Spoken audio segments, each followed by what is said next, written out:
Los 4 centros de reinserción social en Yucatán obtuvieron la calificación promedio de 7.18 puntos, del total de 10 en el Diagnóstico Nacional de Supervisión Penitenciaria 2019, puntuación superior a la media nacional de 6.75 y que representó el avance de casi 2 puntos en comparación con el 2018. Con ese promedio, el estado se ubicó en la posición número 11 nacional y mejoró significativamente la calificación que obtuvo en 2018, que fue de 6.83 puntos, como resultado de mejorar las condiciones en las que se tiene a las personas privadas de su libertad.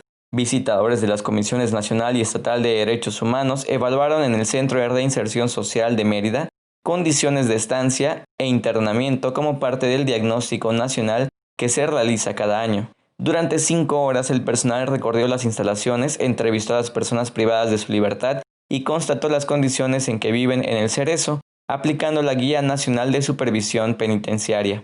Las autoridades del Cerezo de Mérida seguirán trabajando para mejorar la calificación en el diagnóstico 2020 y apoyando a la comunidad penitenciaria, mejorando de forma gradual las instalaciones e impulsando diversas actividades que se realizan en el penal.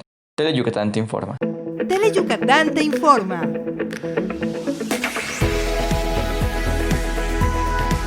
Lunes a viernes, 3 de la tarde. Síguenos.